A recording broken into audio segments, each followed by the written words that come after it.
You're listening to episode 156 of Mitolife Radio. Today, we're speaking with Adam Marafioti.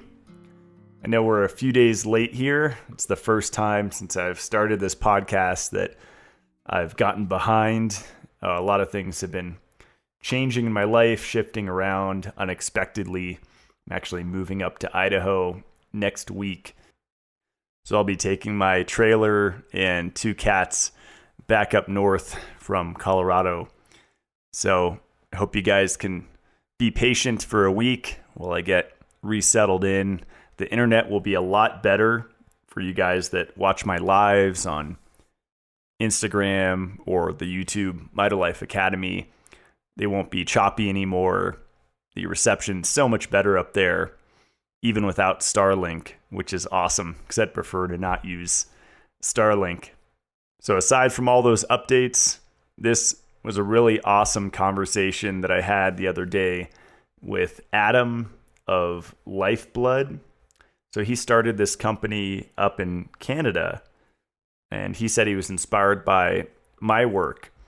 And I think it's really great that we have people in other countries sharing this message of how important magnesium is, vitamin E, vitamin K2, B vitamins, and even red light. I love what Adam's doing. He created an energy restoration process that's free on his website for people that are just getting into this, and maybe they've listened to some of Ray Peat's lectures and it was just way over their head like it was for me a few years ago. And we need people like Adam breaking this down into digestible bits, because not everyone wants to know the deep science behind everything.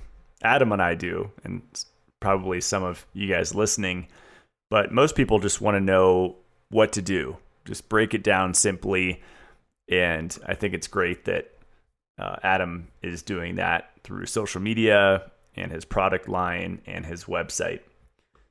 So in this show, we talk quite a bit about methylene blue. I would consider him an expert on methylene blue. He knows a lot of information about it because he sells it. We talk about progesterone, B vitamins, B vitamin myths. Why should you even need them if so many foods have them? Can Candida be caused by lack of B vitamins? What's the best thing to do to prevent a hangover? What are the 2 supplements that you should take before and after drinking alcohol? Magnesium bicarbonate. We talk about Ivermectin. And he goes on a pretty cool, some would call conspiracy symbology rant that I think you guys will enjoy. So here we go. Here is Adam Marafioti.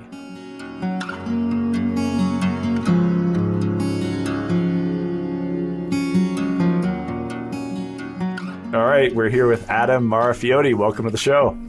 All right, thank you. Yeah, I feel like I'm being inducted here. This is my favorite podcast, so I'm honored and surprised that I can be on here, and hopefully I can offer some value to the listener. I think you've got a lot of experts on here and minds that are much greater than mine, but I think what I have to offer at least is my perspective and in some ways my experience.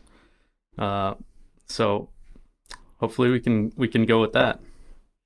Yeah, I think we're similar in that we're dot connectors, and I don't necessarily have the mind to memorize like dates of studies and specifics.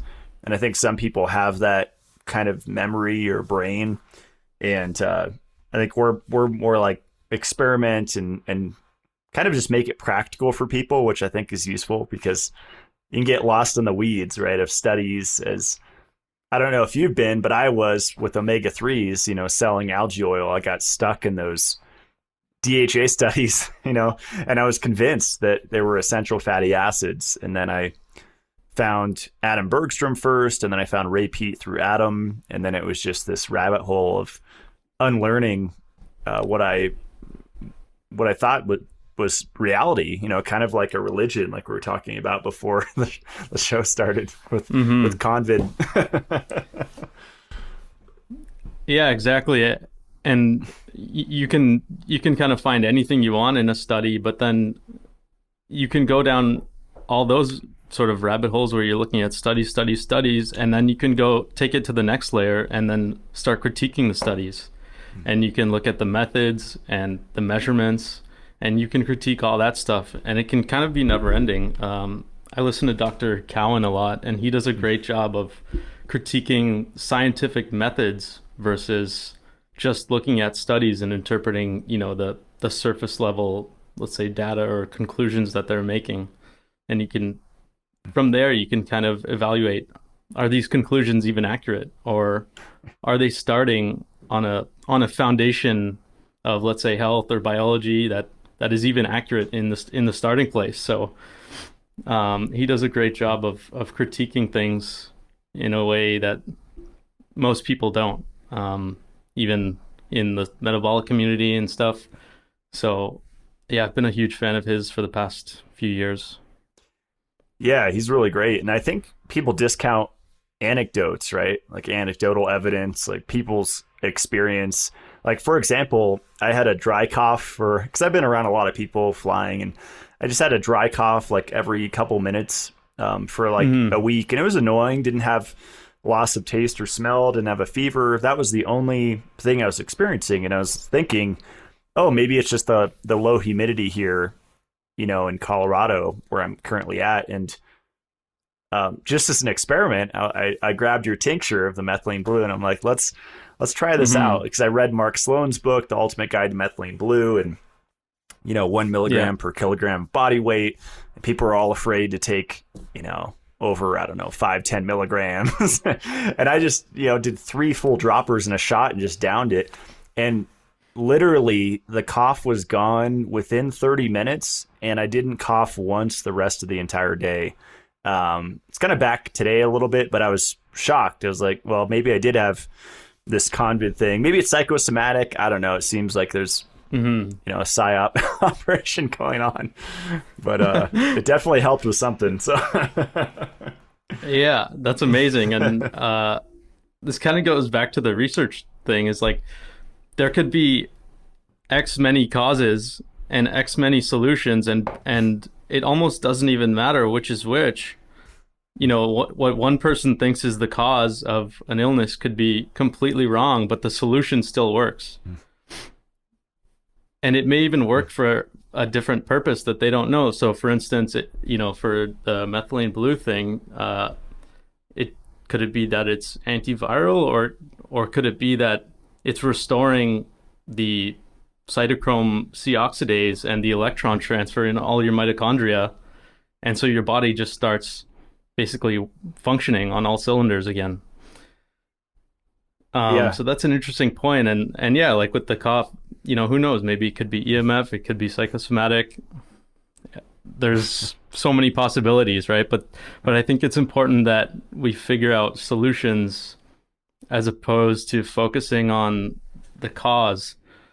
And I think that's what you've done a great job on, in the past few years. And I take a lot of inspiration from that, because you can, it's allopathic to just look at cause and try to find one solution to it. But what we focus on is, okay, how do we provide everything the body needs to, one, reverse the accumulations that we've had through our entire life. You talk about CLF, which I think is an amazing starting point. And so how do we take those things that reverse the accumulations and then give everything our body needs so that it can function properly, facilitate detox, create energy, balance hormones, everything. And that's where you get into minerals, you get into not restricting macronutrients, and the whole bit. And I've sort of made my own kind of thing called the energy restoration process, which is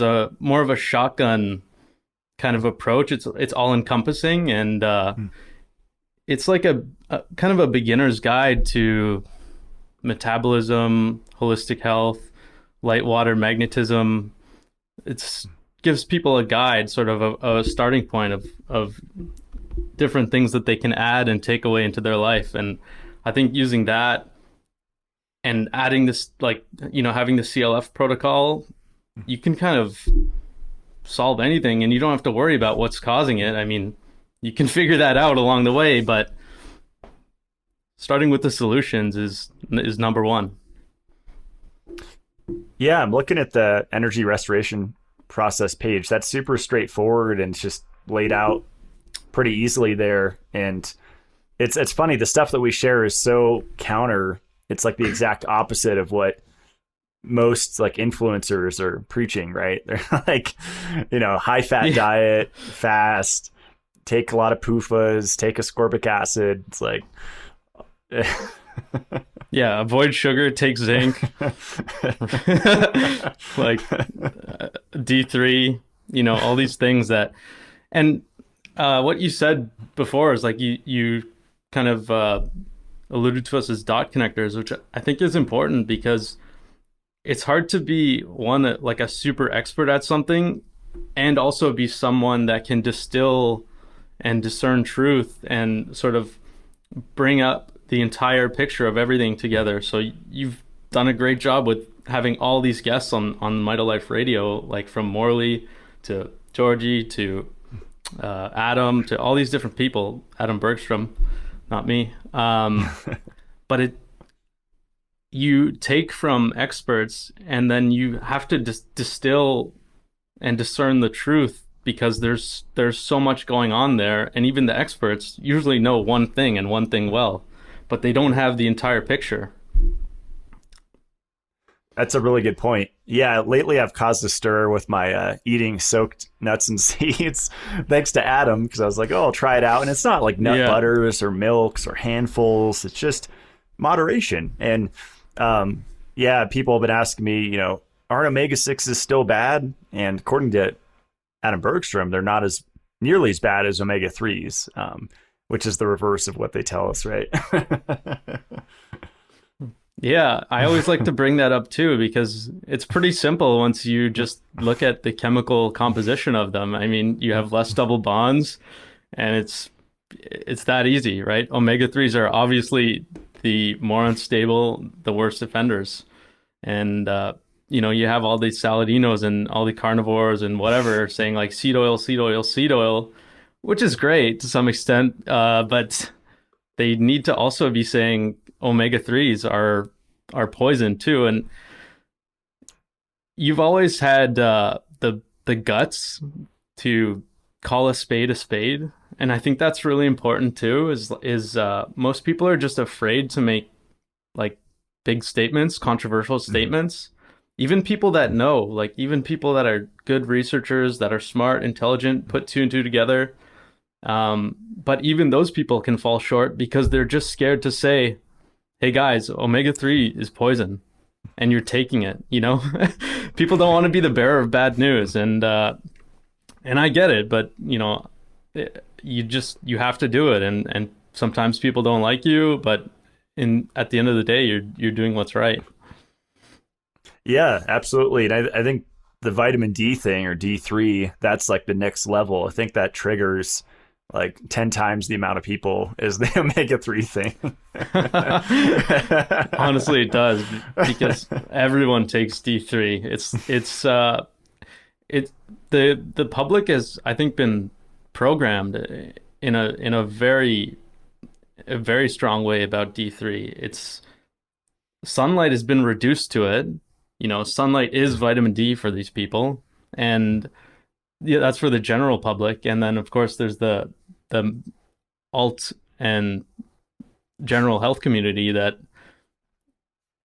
it's unquestioned. It's unquestionable, right? So when you're questioning it, you're this sort of dark horse that everyone kind of ends up hating on. But you have to ask yourself, why is it unquestionable? Why can't we make these statements and have these debates and have these arguments without people being like, no, this is not true. This is not true. Like, why are you scrambling to say that? Let's debate. Let's discuss.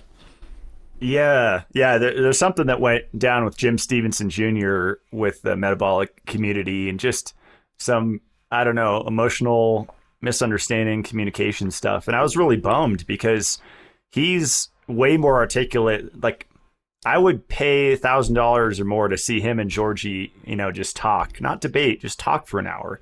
It's like, why can't we do that? Yeah.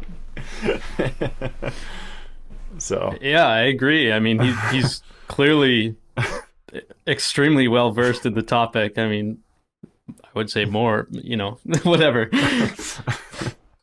Yeah, but yeah, it's. I think what you said is important. Like, we should be open to changing. That's like before I restarted Mitolife. Mitolife was originally an algae oil company, and I built it up to like over $1 million business and just dropped it once I discovered yellow fat disease and lipofuscin. And it's so funny that people have never heard that word, especially like today I posted about that intermittent fasting paragraph. You always see like these pro fasting little memes, autophagy and your body can detox and your digestion gets a break and all this stuff. And they've never heard the L word, right? Lipofuscin. It's like, yeah, and they've certainly never researched yellow fat disease. Yeah. Yeah. So anyway, how did you get into all this stuff?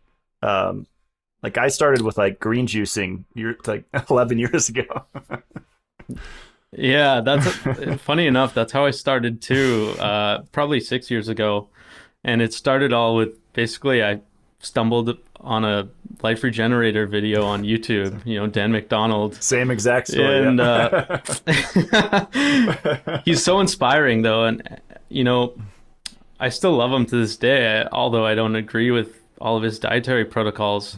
I still think that he's an intelligent guy and he's probably one of the smarter or more, I don't know.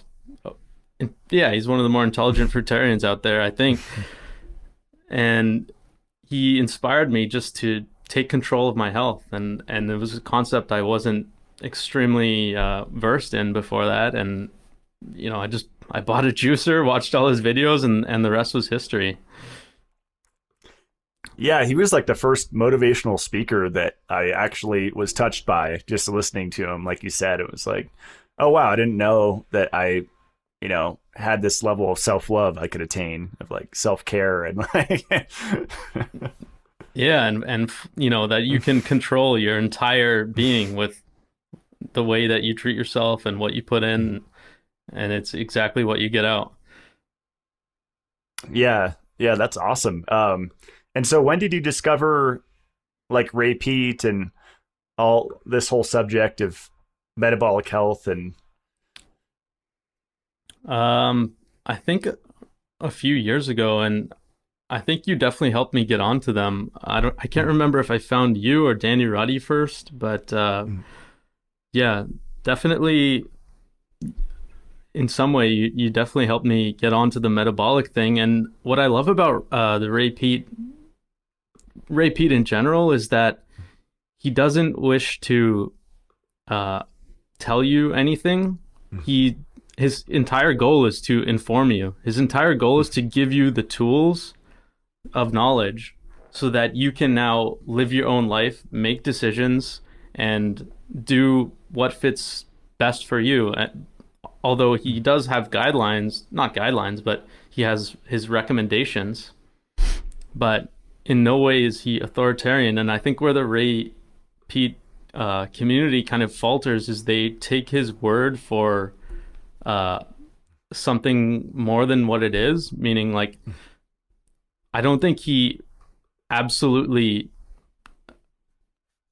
any of his statements that he makes, he believes in absolutely 100%. I think he understands context is key in every situation. And the community itself seems to kind of distort that and take his word as gospel all the time, even though he would probably give you a different answer if you asked him the same question twice. Yeah, that's a good point. I always laugh when I see like the Ray Peat diet memes, and it could help people that, are coming from standard American and they're just so confused to just see like, the foods laid out or whatever. And like, eat this and don't eat that, but it's still like an oversimplification of what he talks about, right? Because he never created a diet. Yeah. No, and he would probably be disgusted if if he heard about that. Yeah. So were you? But the greatest part. Oh, sorry. No, go ahead. Sorry, Adam. Yeah, the greatest part about I think we're like lagging or something.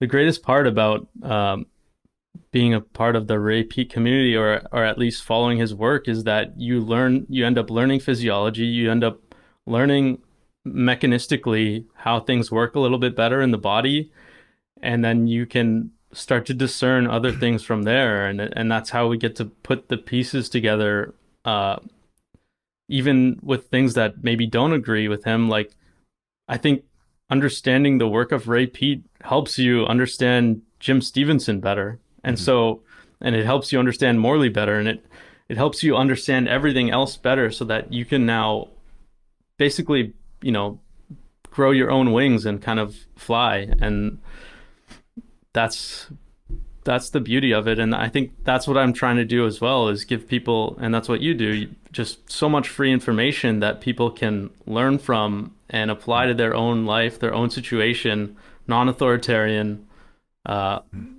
learn how things work, and then you can adjust and experiment with yourself and then live your life and be free. I love it. Yeah. Well said. Were you fruitarian or like raw vegan for a while? Yeah, that was kind of how I started. So I started juicing and then started getting really extreme, life regenerator style with it. I used to kind of bring that mentality on that he kind of perpetuates, which is kind of fasting is everything. And it's like the pinnacle of health. Like, there's nothing healthier you can do than to fast. And that's the mentality, right? The John Rose, Robert Morse, etc. And I've done 3-day juice fasts, 3-day water fasts, all sorts of 24-hour fasting. I used to do intermittent fasting every day for probably 3 years, where I would, not eat till noon, have a 3-pound salad with kale and all this crazy stuff in it, nutritional yeast, tahini,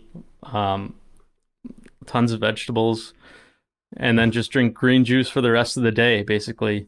And coming from a standard diet, from a party lifestyle, from staying up all night, from eating crap food, pure matrix food, it obviously helps a lot. I mean, it's a big change. You cut out a lot of things. It's like going to carnivore. It's, you make an extreme change and things happen, and a lot of that stuff can be helpful. And then there are also downsides that kick in after, let's say, a year or so in.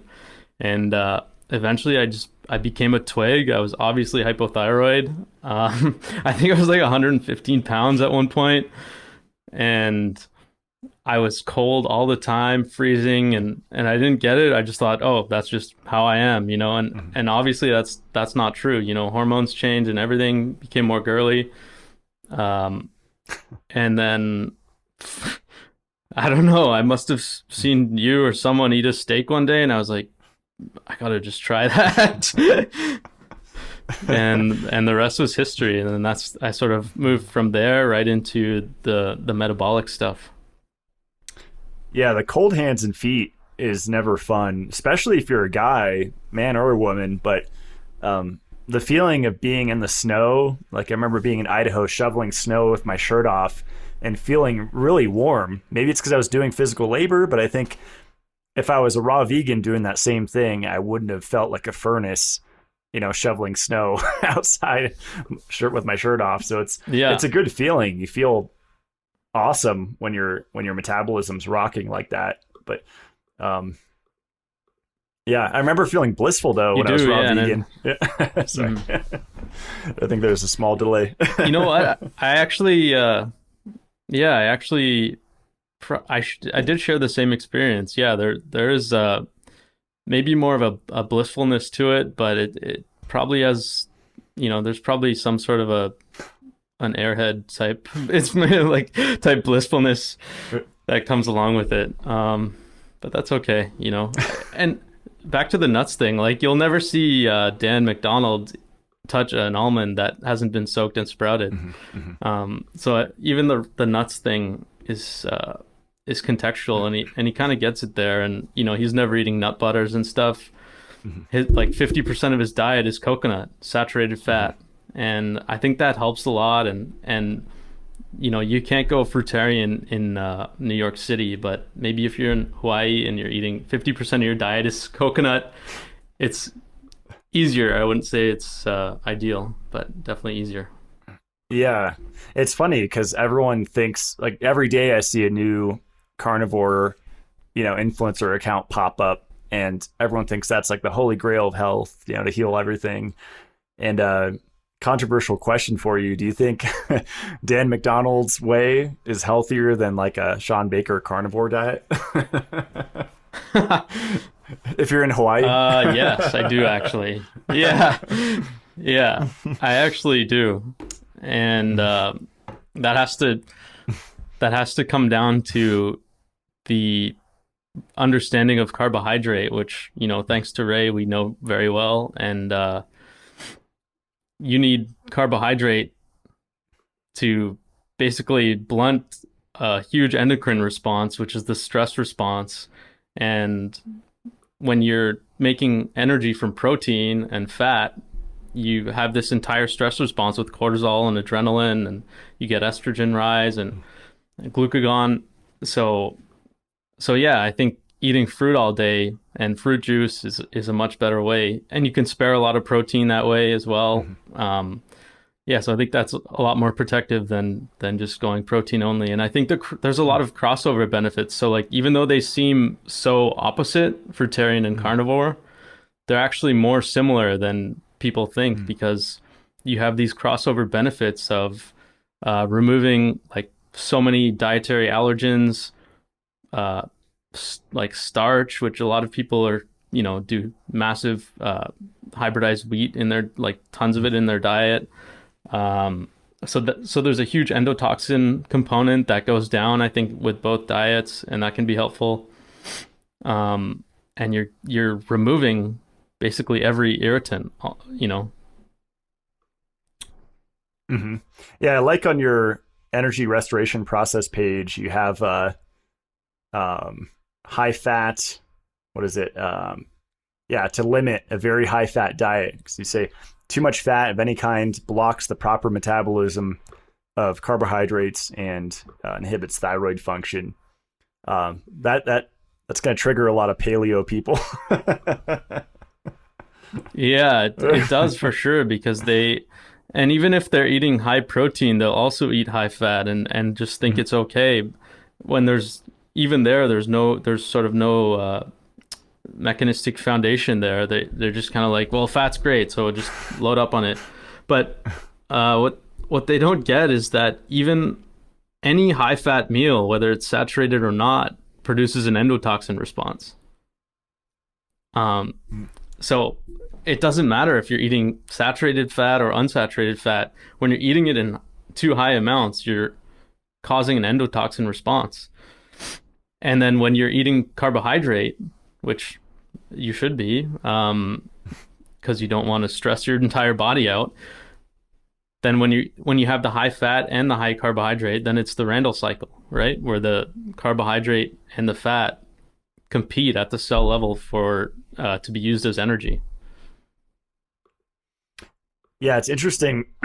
Like, we started this talking about people that are hyper specialized and experts, you know, and like Morley Robbins, we've gone back and forth. I think we had a whole episode on sugar and PUFAs. And the main argument for a high fat diet, you know, Weston A. Price style or autogenous or whatever, is that we generate more ATP. I think it's like 136 ATP with fat versus whatever it is, 36 from glucose, or I forget the number, but it's a lot lower.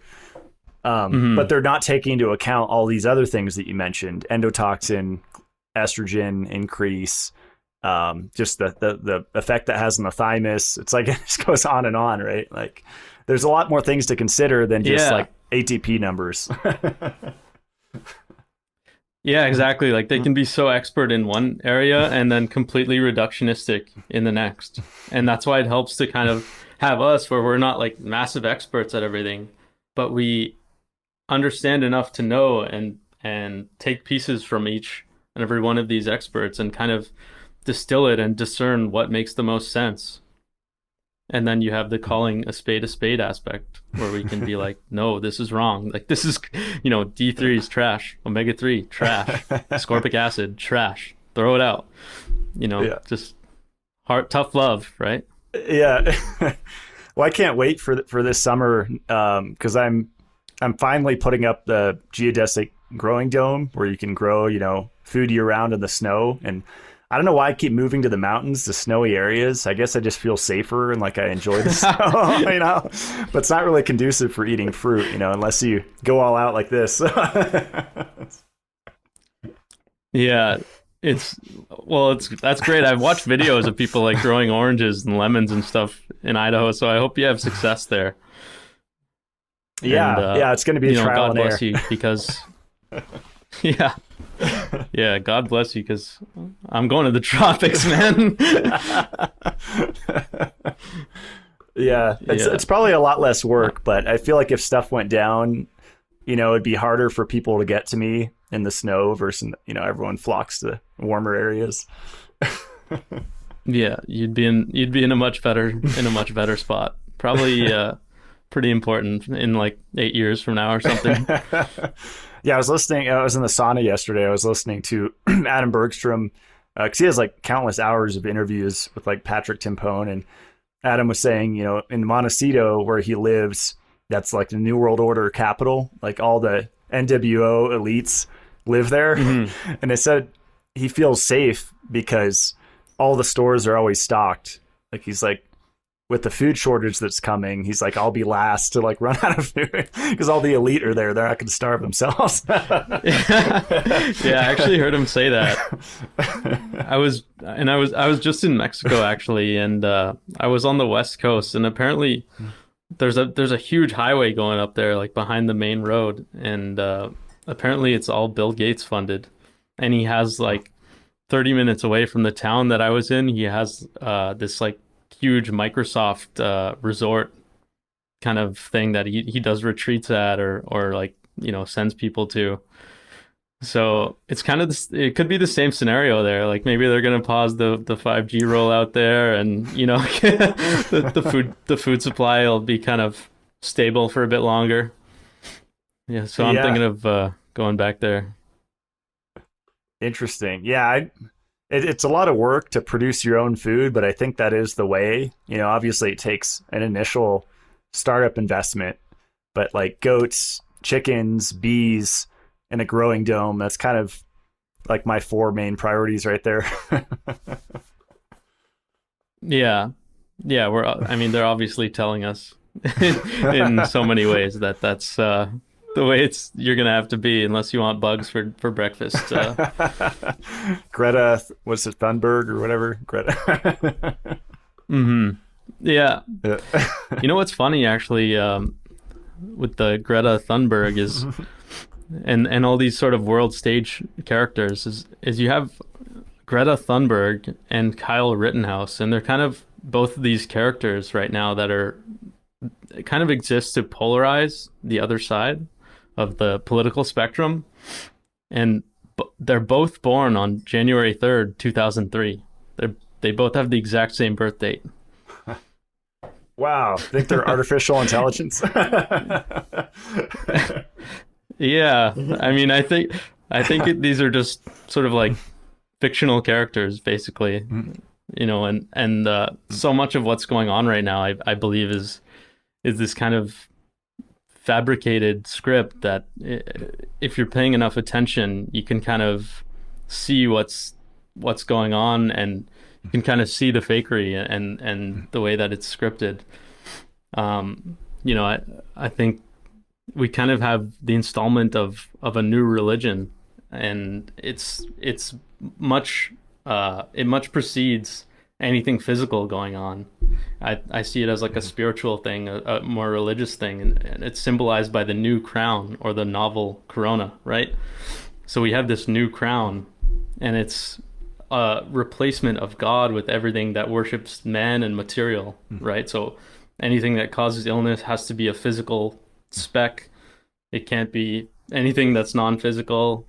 You have a way for atheists now to believe in original sin, which is the virus and your carbon footprint. This is now the original sin, and they have the holy water, the hand sanitizer at every store. You dip your hand in, and they've got climate change, or any natural event is now replaced by the doings of man. And then you, of course, take their communion, right, with the injection. And it has even, I see parallels with space. You have the booster, which takes you into orbit, which is kind of like circulation. So you have a booster that goes into circulation into space, which I believe is the material heaven. And there's this whole script that you can kind of go into and look at if you're paying attention. They use numbers that kind of symbolize these major world events. You have 311 and 113, or 911 and 119, kind of used interchangeably. And so you have patient zero in the US got symptoms on 119, right? The opposite of 9/11. And then you have the pandemic declared, global pandemic, on 3/11. Wow. And yeah. So the way I see it is you have 9/11 as something that, as a way of, it's kind of the tearing down of the old. And then 3/11 is the birth of the new. You have on 11/13, or sorry, 11/3, 113, 2014, you have the One World Trade Center opened, and it resembles a needle. It looks exactly like an injection. So it's kind of symbolic for us all adopting this one vision of the new crown, which is, symbolized by the needle. And they even have, 846 is an important one. You have the Liberty Bell cracking in 1846, and 8:46 a.m. is when 9/11 began. George Floyd was kneeled on for 8 minutes and 46 seconds. And then you have his teacher. Yeah, exactly. You have his teacher on CNN, who was apparently his third grade teacher that saved his art all this time. And she shows a piece of paper that shows the Liberty Bell cracked on 1846, 846, which is kind of like the split in society that was created. And it's all symbolic, right? And it's, all these so-called coincidences. You have Neo in the Matrix, his birth date is 3/11, and his passport expires on 9/11. So you kind of have the birth of something new and the expiry, or the tearing down of the old, and it's all, it's all there. You have the I can't breathe theme that's been perpetuated through all these different psyops, right? It began with the COVID ventilator thing, and then the Floyd I can't breathe, and then the Astroworld, if you notice that at all, is kind of this concert situation anyways, and the concert attendees were getting crushed, right? They couldn't breathe. They were getting suffocated, basically. And now it's the climate that can't breathe because, Matt eats too much steak. It's like Western chauvinism is suffocating, the innocent world. And yeah, you even have Benjamin Crumb is the same representative for the Floyd and the Astroworld events as the lawyer. So you have all these different coincidences. Have you listened to Jordan Maxwell? Because it sounds like a lot of this reminds me of him, like you talked about, like maritime law and just the whole symbolism aspect of like the courthouse, the courtroom, and even like money with currency, and just all the words that we use around money are all involving water, and that relates to this maritime law, and it's all like connected. I can't wrap my stuff around that. My head starts to spin and I just can't, connect all the dots, but I appreciate people like you that can. Yeah. No, I actually haven't heard of him. But for me, it's more, you can, once you see the script, you can kind of sit back and laugh at it, right? It's like we can just sit back and drink our milk and be like, another fake world news event. Like, yeah, that's what I'm into. Like, I'm interested in, like, I've been looking at like the extraterrestrial topic for, I don't know, since 2006. And I just feel like there's more than meets the eye. There's more than we can see. Reality is stranger than fiction. And yeah, this is all just like a stage, Definitely. right? Like people have said. Yeah, it absolutely is. And, the script is there. If you're paying attention, you can see it. And they obviously want to tell us in some ways. And yeah, the extraterrestrial thing is interesting. I think there's, I have an idea that there's probably more land even on this earth than we are told, than what Google Maps shows us. And, there's probably extra territory that hosts people that live, right? Extraterrestrials. Well, it's funny is they're making us all look up to space, right? But what if there's more going on? What if it's a distraction from what's going on below? Like, yes. I recently hung out with Robert Slovak, and he knew a guy named Philip Schneider, and there's a really interesting lecture. Maybe I could link it below. Getting super out there, but he died. But he was responsible for building these underground tunnels throughout the U.S. I think that connect to the domes, deep underground military bunkers. And he had a pretty wild story of basically getting his 3 fingers shot off by a blue beam from an extraterrestrial. Supposedly there's like hybridization programs going on down there. Again, I think reality is stranger than fiction. People would literally lose their minds if they realized, how far ahead we are with technology.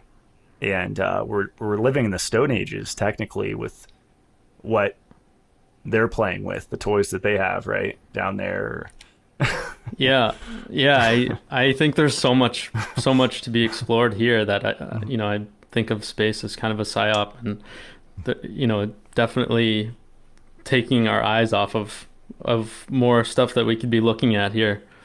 And you have Pope Bezos and stuff with the keys to heaven. They shoot up in their boosters, and you see them in like a cowboy hat. It's kind of like symbolism. Like space is like their new Wild West. You have these sort of scripted space wars with Russia and China and their ISSs or whatever that they film on green screens. But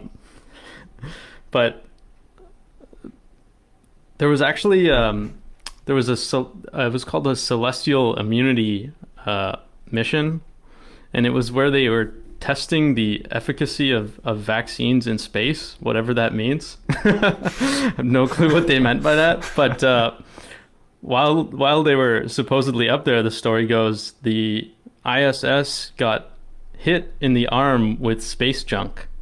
So they're on the celestial immunity program, and the ISS essentially gets vaxxed in the arm by space junk, right? And junk is like a different word for, when you inject heroin, you're doing junk. Wow. So yeah, I think they kind of distract us with all this stuff, and like you said, there's probably so much we could learn that it's going on here. Yeah, and then we have I've been using Starlink for the last year or so, just living rurally, and I don't need it up there, fortunately. I probably won't set it up there. Maybe it's just as a backup up in Idaho, but here it's the only reason I'm able to talk to you. And so I'm glad that it exists, but yeah, they're obviously shooting stuff up in the sky. There's no debate there. How far, and that's yeah, he says like low Earth orbit satellites, and that's why it's faster, because the ping is shorter than like the actual satellite. So it's interesting. Basically floating stuff up there in the sky, not too far away above the planes, and beaming you down with some nice EMF. Yeah. Have you gone deep into EMF mitigation, or do you agree like magnesium's like the place to start for that? Yeah, I've actually I think starting with internal is the more practical way that at least we can share with people and help people with, because the EMF devices, they get expensive and it's hard to quantify if they work or not. So obviously it's good for us to experiment with all of them, and Blue Shield's Somavedic and stuff. I just got my Somavedic like a couple of days ago. But magnesium for sure, number one. Hydrogen, molecular hydrogen tablets or whatever. I was looking into also olive leaf extract is something I found while I was researching, and obviously vitamin E, methylene blue, these things help a lot. But like I was talking about with the science critique stuff, when you do an experiment, you have a limited amount of measures, right? So obviously you have an antioxidant and then something that produces like oxidative stress. So obviously the antioxidant is going to show in research to have a benefit on EMF. And it's important to understand that in like a basic level so that you can sort of see for yourself how much the research is telling you based on what paper you're reading and stuff. So obviously any antioxidant is going to help. And yeah, I was just reading my ozone book today, and it's pretty over my head. It's really heavy biochemistry about how ozone affects our like membranes, if those exist, and how it interacts with lipid peroxidation. And it actually had a whole little paragraph on vitamin E, basically talking about the synergy between ozone therapy and vitamin E. And yeah, I appreciate that you share the vitamin E message as well, because I think it's one of those foundational things that if people are supplementing DHA, then it's just axiomatic that they're deficient if they're supplementing fish oil or algae oil.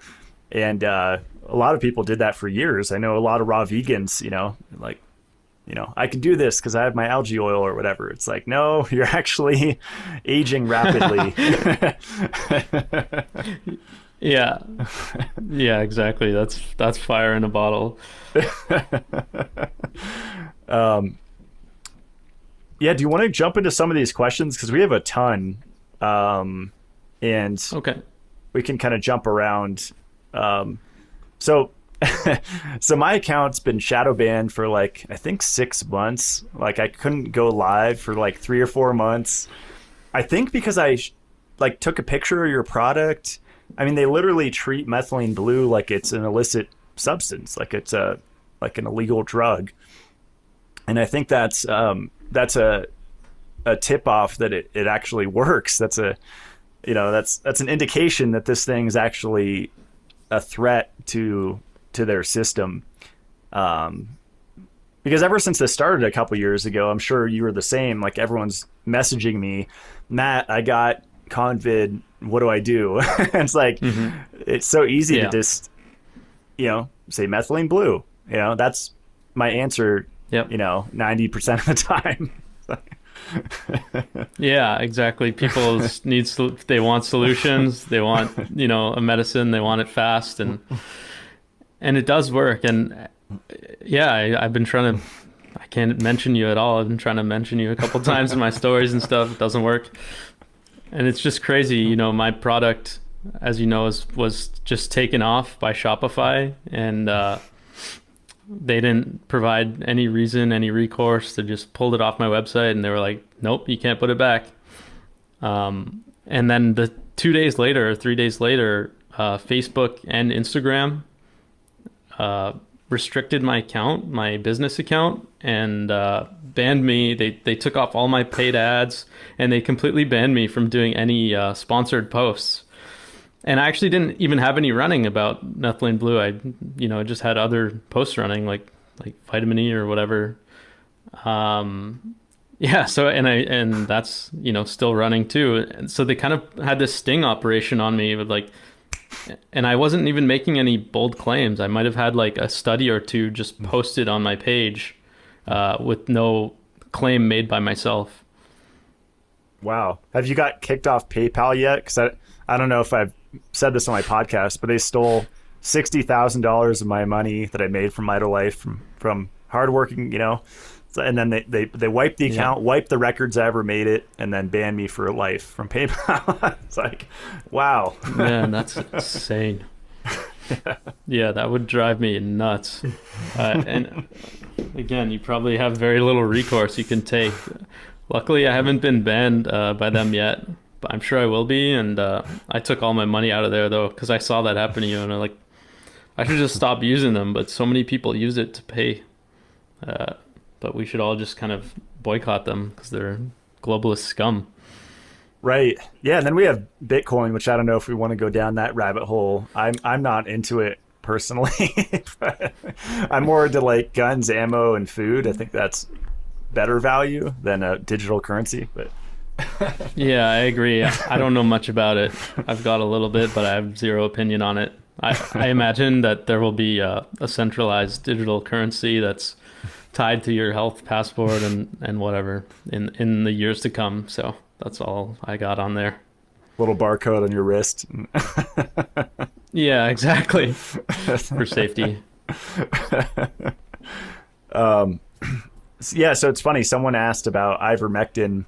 We're gonna kick off all the buzzwords here, but in Mark Sloan's book, in Mark Sloan's book, The Ultimate Guide, he says that ivermectin is derived from methylene blue. Like methylene blue is actually the parent substance of that, so-called horse medicine, and it's like it's true, right? Like people are going to ivermectin where they could actually go to the source, which I'd imagine has more broad-acting effects.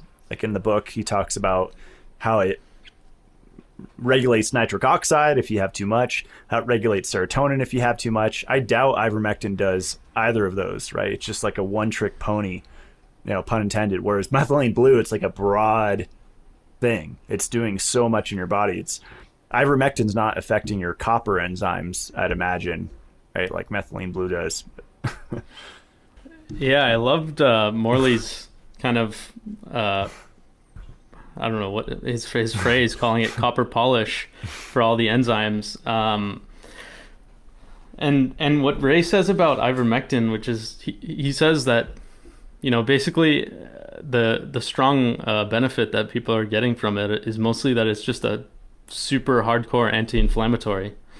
And that's kind of where he says it ends there. I don't know a ton about it. I mean, I know it's anti-parasitic, which I'm not on hashtag team parasite. I think that you maybe want to clean house with that stuff every once in a while, and it's more a sign of pathology rather than,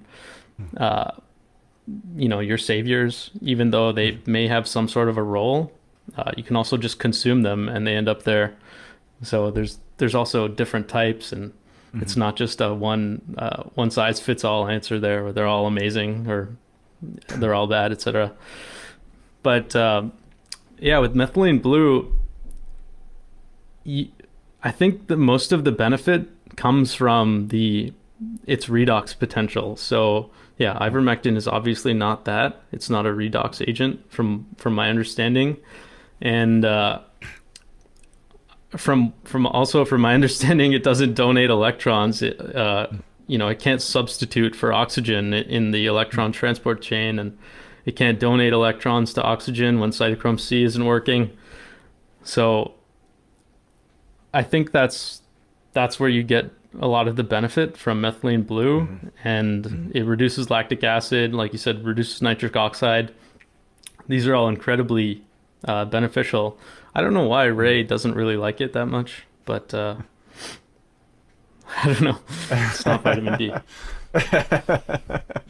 Yeah, I think it was your post on social media yesterday. You said that it switches, because I'm fascinated with color, because colored frequency are related. And you were saying it switches back from, was it bleached and blue multiple times as it's moving through your body or something? I thought that was really interesting. Yeah, it does. So as it donates electron. So the reduced form is called leucomethylene blue, and that's clear. It's completely clear. So it as it's doing its redox thing based on what it's interacting with, it's an intelligent, right? It takes when there's electrons that need to be taken, it takes them, and when they need to be given, it gives them. So when it's doing that, it's going blue, clear, blue, clear, blue, clear, and that's super cool. And Mark Sloan has a little experiment you can do on his website. He teaches you how to do it. You get glucose and something else, and you shake it up in a bottle, and it'll turn blue. And then if you open it and you get the oxygen in it, it'll go clear. And then you close it, shake it up, it goes blue again. So you can kind of do that experiment at home. Isn't there something about adding it to milk? Is there an interaction with milk, or is that just to make the milk look cool? I don't know. As far as I know, maybe people just like blue milk. Yeah, the experiment I did with 3 dropper full of your product in a shot glass, it was super bitter, and forget what I washed it down with, but it wasn't too unpleasant. It's just one shot, but my urine is still blue. Like, over 24 hours later, it's really interesting. Like first it was like a dark blue, and then it's getting lighter and lighter. But it stays in the system for a while. It does, yeah, and that's actually why it's used as a UTI treatment. So it's a I don't know, what do they call it? It's a confirmed UTI treatment, or approved is actually the word I'm looking for, because it builds up in the bladder and the kidneys, and then it becomes antiseptic. And it basically clears the urinary tract infections just like that. That's good to know. Yeah, because I always get questions about UTI, and you always hear, what is it, cranberry juice, and there's certain supplements that could be helpful, but this seems like a better way. Yeah, in hospital, they'll treat you with methylene blue. And you always excrete it. So it's basically inevitable that when you take enough, your pee will become green and blue. And as for the dosing, actually, like we were talking about, like people are scared to high dose anything, and caution is great, but you have Dr. Gonzalez Lima who's talking about 5 milligrams per kilogram of body weight as the sort of the upper end of dosing, and there's a biphasic or dose dependent curve where you get negative effects after a certain amount of dosing, but when they're talking about high dose, they're talking about 5 milligrams so like 250 milligrams. You'd have to probably drink 2 bottles of it to get that effect, where you're starting to have negative effects because it becomes, an oxidant and basically starts killing a lot of stuff. So low dose is everything that we do, even when we think we're high dosing, kind of in our little community. So you always see clinical dosing is typically at least 1 milligram per kilogram of body weight. Interesting. Yeah, because you probably know I promote transcriptions. Like I had Dr. Scott Scher on my show, and I tell people, because they ask, what's the difference between Adams and that company? And I say theirs is more of a nootropic, where yours is more like therapeutic. Because with theirs, the whole thing is hold it in your mouth and it goes right to the brain. And I do feel it for sure. Yeah. But if you want to get up into the high dosage, I think the liquid's the way to go. It's more affordable. For sure. I agree. Yeah, it is. Those would be a good way to sort of, you're right, use them both ways, because their product stays in your gums, and it's you're going right into the bloodstream, and that's how you get more of a brain effect. Versus when you take it, you have to go through the intestine, through the stomach, then the intestine, and absorb that way.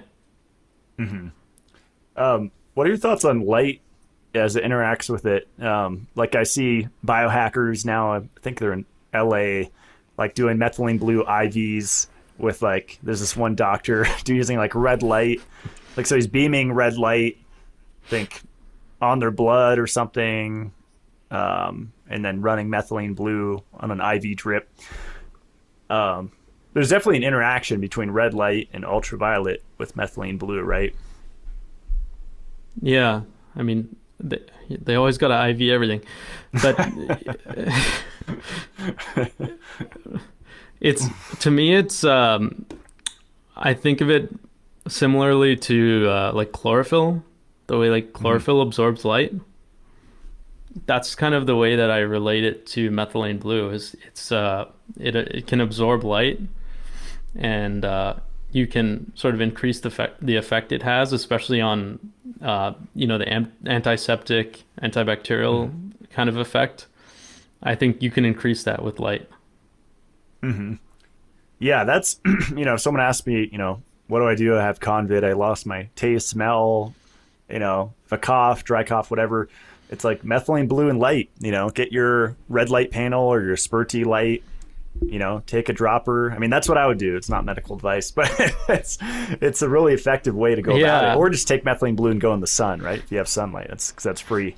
But exactly, and if we think about what we're saying when we tell them that, is we're basically saying get your entire copper system back fully online and get your mitochondria working in full force. Like, that's kind of what we're saying, and it's not far away from any sort of health advice we'd have. Methylene blue is just a bit of a cheat code because it can bypass cytochrome C and donate directly to oxygen. Yeah, donate electrons, that is. Yeah, I was just talking to my friend on Instagram, and he was saying he just got a hyperbaric chamber, like a soft shell, which I'm a huge fan of. I think it's really advanced, after you've been in the game for a while. But he was saying he felt horrible after his 2 sessions and, just extreme Herxheimer's reaction. I told him to up his retinol and copper because that's what allows us to utilize the oxygen. So, like, you're increasing the oxygen in your body anywhere from 40% to 500%, depending on the type of chamber you're in, hyperbaric, and you have to be able to use it. And if you have iron overload, which you can just assume most people do, then they're going to get wrecked from these oxidative therapies like hyperbaric, Yeah, definitely. I was listening to Dr. Gonzalez Lima the other day, and he was talking about this can kind of bridge the hyperbaric thing, is oxygenated blood versus deoxygenated blood, or hemoglobin rather. And deoxygenated, it's blue, and oxygenated is when it's red. So there's a condition called methemoglobinemia, and the only known treatment or basically antidote to that is methylene blue. Wow. What you're seeing that it does is it basically takes blood or hemoglobin rather, that can't access oxygen, and it corrects that process. Wow. Yeah, it makes me think back to my last conversation with Morley, and he was saying red light resonates with copper and blue light resonates with iron. So I'm thinking of red versus blue blood. It's interesting. Yeah. And see, here we can start connecting dots, and it's so fascinating because you get into light, you get into color, frequency, and here's where we probably need Adam Bergstrom to take over for us. Right. Interesting. Let me see.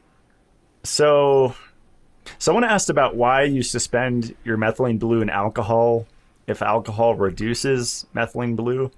I don't know where she got that, but well, alcohol helps the stability of it. So if it was just in water, it wouldn't be as, let's say, shelf stable than being in alcohol. And the thing about it being reduced is it doesn't matter if you consume it in the reduced form, like leucomethylene blue, or if you take it in the oxidized form, which is methylene blue, because it does that in your body as it's a redox thing anyways. So as it needs to be reduced, it reduces itself, and as it needs to be oxidized, or as other things need to be oxidized or reduced, it actually adapts to those scenarios. So it doesn't matter. Interesting.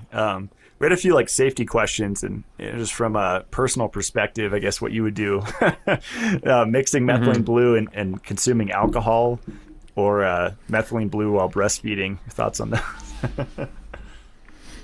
Yeah, exactly. None of this is medical advice. But it actually could help with the metabolism of alcohol. So I personally, if I have a few drinks, I had a few spicy margaritas last night. Happy New Year. I would take some at night and in the morning to help basically metabolize the alcohol.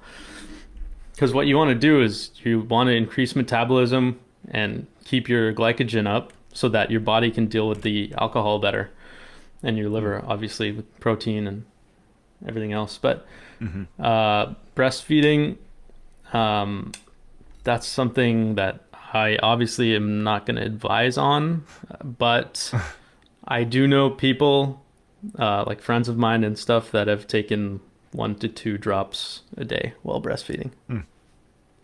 Right on. Cool. Yeah. Let's see. I had a question about what's the source of methylene blue, and I never could figure this out because it's a super synthetic, right? It's like lab derived. Yeah, it's made in a lab. I've heard people call it like an organic salt or something. It's not that. It's the first synthetic medicine that was ever created, and so when you try and figure out how it's made, you have to keep going back and back and back, because it'll be like it's synthesized from this chemical, and then that chemical is synthesized from that chemical. But the way I describe it to people, if they ask, not often, but is you can create anything you want by taking individual molecules and then combining them. So that's what a synthetic means, right? Is you have a host of individual molecules and you're essentially manipulating them to create something anew that maybe wasn't there before. And so that's how methylene blue is made. Yeah, I know a lot of supplement companies use in their marketing the naturalist kind of messaging, that all of our supplements are naturally derived, and that's important for the frequency or the vibration, or I forget what they use in their marketing, but it's, I've used synthetic T3 from, Mexican drugstore, and it's worked well for me in the past, like better than natural desiccated thyroid, like encapsulated beef thyroid. I didn't feel that at all. Whereas with Cynomel, I felt it. And not medical advice, not recommending it. I'm just saying synthetics can be more powerful. For example, aspirin versus white willow bark. It's just what it is. It's more powerful, right? So, yeah, I think people they like to jump onto these sort of sides where they have one position and they get to apply it to every sort of aspect of a topic, and it's just easier, I think, on the person. They have to do less thinking, less research, less work. And so it's just easier to be tribalistic and pick a side and say, I'm all natural, I'm all this, or I'm all raw and I'm all cooked. But it just, obviously, when you look around, you see that just doesn't work that way. Yeah, I mean, with the ancestral lifestyle, it's like you're ancestral under Elon's, satellites, and we have Neuralink coming, and there's like all these mind control frequencies hitting us. It's like, and you're trying to be ancestral. It's weird. I don't know. Yeah, exactly. The nuance is completely lost. What about methylene blue for oral health? Because we know it dyes your teeth. Like, I think I've had some people say they had to go and get a cleaning or whatever, but have you seen any research with like cavities or gum health just with like swishing with methylene blue? Or yeah, it's definitely good for oral health. Obviously, if you have something that's not living in your mouth, like a fake tooth or something, it's just gonna stain that, like it stains your counter, because it doesn't have the living system to carry it through. So be careful. But my girlfriend had like a gum infection in the back of her mouth. This was a while ago, but we would just put a drop of methylene blue right on the gums, and she had a dentist appointment, like, let's say in a week from that time, and by the time she got to the dentist, the entire infection was gone. Wow.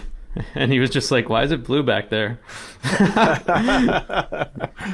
That's really cool. Yeah, I've been Yeah. really enjoying swishing with ozonated water, but that's, out of most people's price range. Like Methylene Blue is definitely a more affordable way to do it than buying a $2,000, cold quartz ozone generator. But Yeah, exactly. And yeah, and it's not patentable, which is another reason why big pharma hates it, obviously. yeah. Let's see. Is Methylene Blue safe to combine with ozone therapy? You looked into that? Um, I'd I imagine don't it see why not. synergizes. Right? Yeah. Yeah, exactly. Yeah, I would say 100% yeah. I mean 99% yes. The only thing you don't want to combine it with is an SSRI. So like a Prozac, Zoloft, etc. Ideally, you're not on those anyways, but I know doctors give those things out like candy, and so you definitely want to not combine those two, especially if you're high dosing methylene blue, like real dosing, like 1 milligram, kilogram kind of thing. And then there's one condition called G6PD enzyme deficiency, and that seems to be a rare enzyme deficiency, and it affects the metabolism of methylene blue. And so those are the two things, as far as I know, the only two things that are basically recommended as stay away. Interesting. Yeah, the whole SSRI thing is such a scam. I like Ray Peat's article on that is great. I think serotonin article. I think people should read that. Yeah. Yeah, there's so many scams out there. It's like it's just incredible. I mean, I feel like once you reached us, you're like at the bottom of the internet almost. I think we only had one question. Maybe there's a few more on hormones, and you have a progesterone product. They said advice on optimizing testosterone using progesterone and DHEA. I've been enjoying like the Ona's Naturals. I forget how I found them, but I just rub that on my skin after I shower, like the topical progesterone and the DHEA, and I feel it. It feels like a stress relief. I know some people say that it's the precursor to cortisol, so it's just going to increase your stress, and then Ray Peat would say the exact opposite. And it seems like there's multiple pathways, is my understanding, that when you take exogenous progesterone, it can go different ways, right? But it depends on a lot of variables, probably. Yeah. Well, I love what Jay Feldman said on your podcast when you had him on. He said hormones are a signal. They're signaling molecules as a result of their environment. And I think that's really important when you talk about hormones, because the Ray Peat community often likes to talk about them as these sort of like controlling mechanisms, which I see them more as a signal as opposed to control.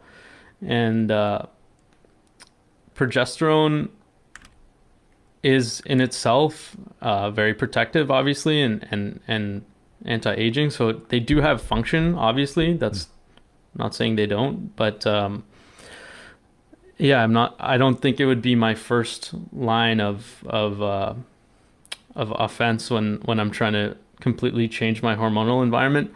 Having said that, it's very helpful for women during their cycle when they're already, let's say, estrogen imbalance, which is kind of ubiquitous in this world.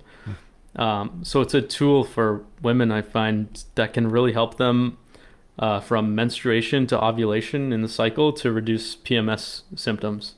And for me, I like to use it topically as well. I actually use it on my face. It has like a protective anti-aging effect on the cells. As far as the DHEA and stuff goes, probably better suited to ask, I don't know, Georgie or something. Yeah.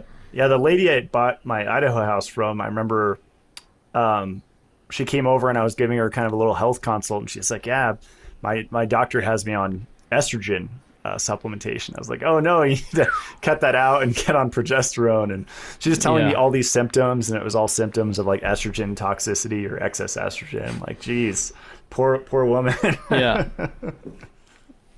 Yeah, there's obviously a that sucks, but yeah, there's obviously the way that the hormones play off of each other, like estrogen and progesterone, and the way I see it is, and this is a perspective that you've actually helped me take a lot, is the really looking at context and applying it to our interventions.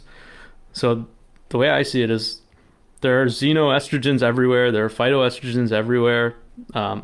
The stress of the environment and stuff raises estrogen, and there are no phytoprogesterones floating through the sky for us. So in that sense, I do see it as helpful, just understanding that sort of contextual piece there. Yeah, absolutely. And it seems really safe. Like, what's the book? John Lee, I think, wrote some books on progesterone therapy. That's pretty good. I mean, he has a lot of stuff that he gets wrong, but every book does, right? Exactly. Yeah. It's important to accept that. I think it's safe. It's one of those things I cycle, I use as a tool. It's not an everyday thing for me. And I think that's important for women as well. And Ray says that as well. He talks about cycling it. I'll have to try yours, because I've only tried, the only oral one I've tried is Progest E, and I felt it a little bit, but it wasn't too strong.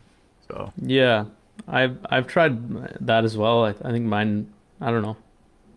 I kind of like mine a little better, but yeah, I'm sending you some as soon as I get back. It's on its way to me. Cool. Yeah, and I also want to try your energy. I don't think I've tried that one yet. And when I first got into Ray, coming from veganism, I was really focused on B5, B6, B12, which are important, but I think we tend to overlook like B1, 2, and 3. And I started experimenting with, benfotiamine and niacinamide, and I forget which one's good for anxiety. I think it's B2, and then B1's good for stress, and it's interesting that the first two are overlooked with most people. They're not taking enough. Yeah, especially B1, which is really strange. But I think Elliot Overton really helps kind of push the needle on that one. And I see B1, I'm coining this term. I kind of see it as the magnesium of B vitamins. And it's a cofactor for pyruvate dehydrogenase. So it's also a precursor to acetylcholine. So for brain health, for anxiety, B1 would be huge. But just for glucose metabolism, like B1 is huge, right? Just for the PDH aspect, right? Bringing glucose into pyruvate and getting the pyruvate into the mitochondria basically is, into acetyl-CoA and into the mitochondria. That's a super, super important piece. If you're not doing that, then you say finito to your carbohydrate intake. It's just so, but all the B vitamins are important, and they all work together, and B3 is obviously massively important. You get the lowering of free fatty acids, the NAD aspect. And you can kind of simulate the effects of aspirin just with vitamin E and B3. So I think that's amazing. The main reason I made a complex is because I wanted something that was, synergistic in the sense that you could take it, and I formulated in a way that all the Bs are in amounts that they work together, and you could take it alongside higher doses of niacinamide. Because when you take really high doses of niacinamide, you increase methylation, and it actually uses up B9 and B12. And I don't think someone like you has to worry about that. You like doing tons of milk every day, bunch of eggs. like even me, but I don't think that a lot of people eat as much animal foods as we do, and people are just on different programs, so it helps to have this sort of balancing effect.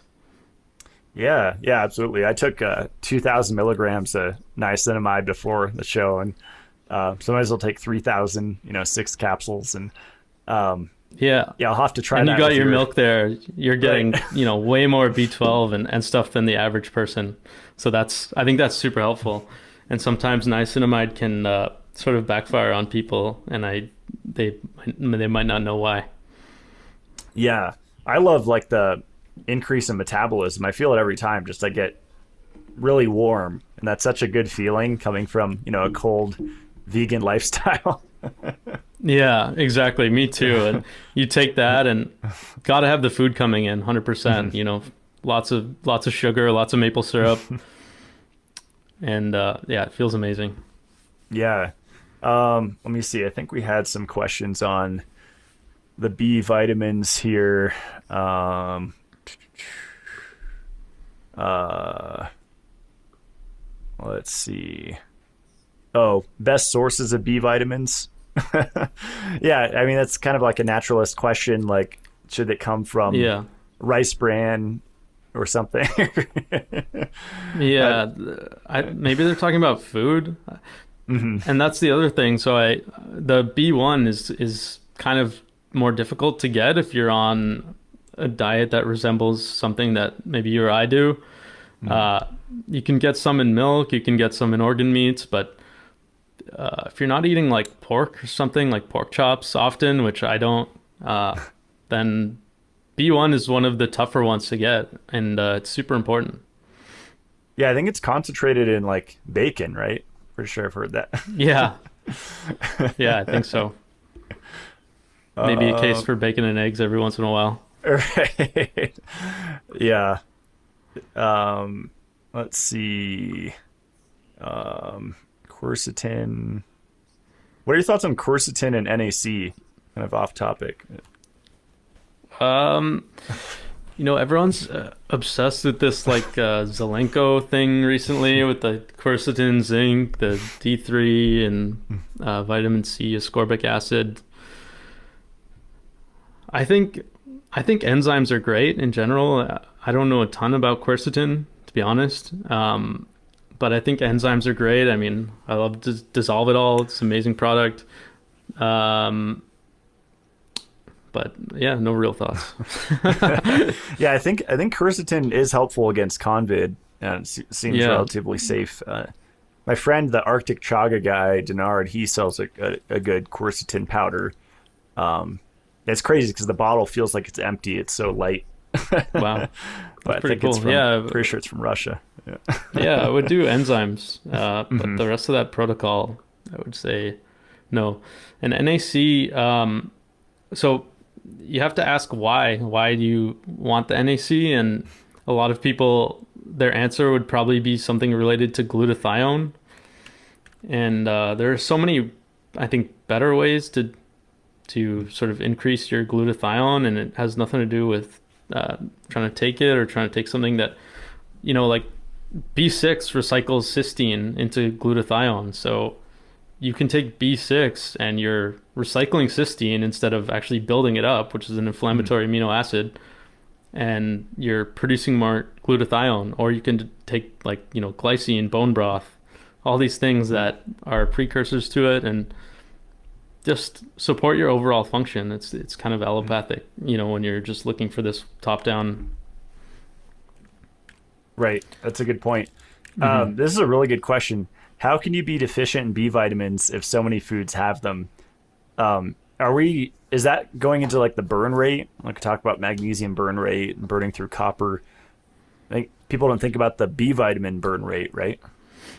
Yeah, but I mean, B vitamins, just like the trace minerals and the electrolytes, are a part of your overall metabolism. And so the more you stress, the more you upregulate your metabolism, the more they're gonna go. And it's also not necessarily that you're deficient in them but you might be. Why don't you go on Chronometer and calculate your daily food intake, and you'll probably see you're not reaching the RDAs on B1 or probably a few others as well. Maybe, you're probably getting B12 and a few of them, but go on Chronometer and find out.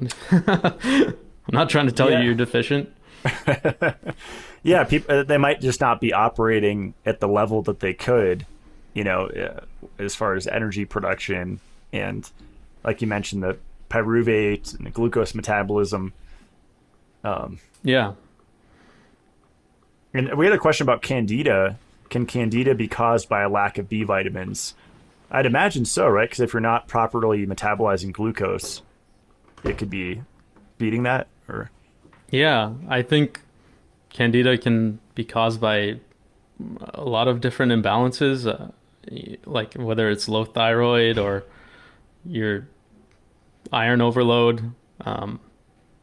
But overall, B vitamins support your metabolic function, and then therefore they're going to help you bring your system back into balance, which is going to clear the cause of infections and different overgrowths and sort of imbalances in that sense.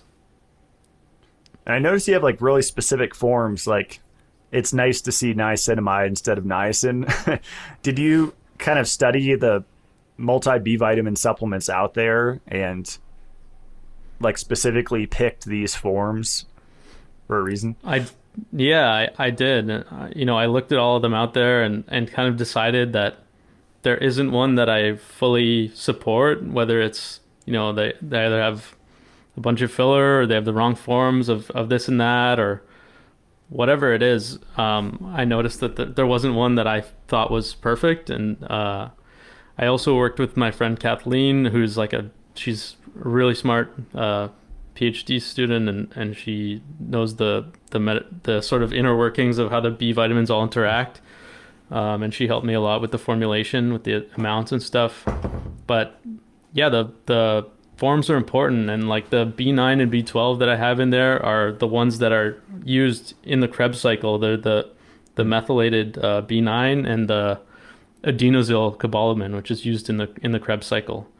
So these are the fully active forms, and you don't have to, pre-convert them and metabolize them once you take them. That's awesome. Yeah, it's funny when I got into this area that we're in, and maybe you've experienced the same thing. You didn't know how stressed you were until you got out of it, and you started eating like carbohydrates again and animal protein, and your system's just so much more grounded but energized. And so I think this B vitamin product specifically, with maybe my NAD power together, could be a great recovery strategy for like ex-vegans or ex-keto or carnivores, just to de-stress, right? And get their system back to where it should be. Yeah, exactly. Yeah, I always take, well, not always, but I often take some extra NAD power with the Energy Plus, and especially after alcohol. So like, it's not, most people are no stranger to alcohol. And so like, especially with that deficiency question, it's like, you got to look at the things that are depleting the B vitamins, and alcohol significantly decreases B1 and B3. So someone that's, either drinks a lot or has a past of drinking, then this would be like a great therapy to sort of get the system back up and running, get your metabolism, your liver working again. 100%. That's awesome. I think that's most of the questions here. Let me see if there's any.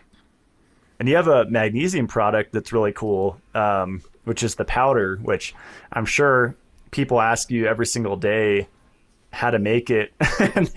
Even though there's, a million videos on YouTube and, Instagram videos or whatever, showing how to make your homemade magnesium bicarbonate. For some reason, it's rocket science for people. I still don't get it, but it's easy to make, right? Yeah, I mean, at the end of the day, you're just mixing the powder with bubbly water. And I did like a troubleshooting post on my personal account where it's like kind of I answer a lot of the frequently asked questions. And then even in the comments there were more questions and more answers. So yeah, it's confusing to people, I guess, because there's so many variables. But at the end of the day, you're just making a clear solution by mixing the powder with bubbly water. Mm-hmm. Yeah, it's kind of where I started when I started getting on the right path and I wasn't super lost in the mainstream alternative health world.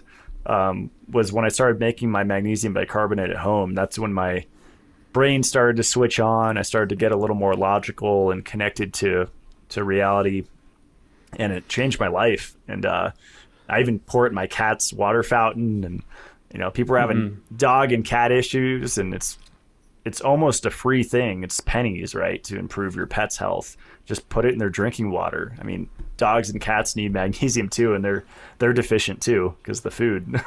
So. Yeah, and you know what? I have the same experience, and I credit you with getting me onto that, because I remember when I first saw you posting about it or whatever it was, I was first able to get my hands on being able to make it. I just did it, and I didn't look back. I just started taking it, and every day, and I didn't look back.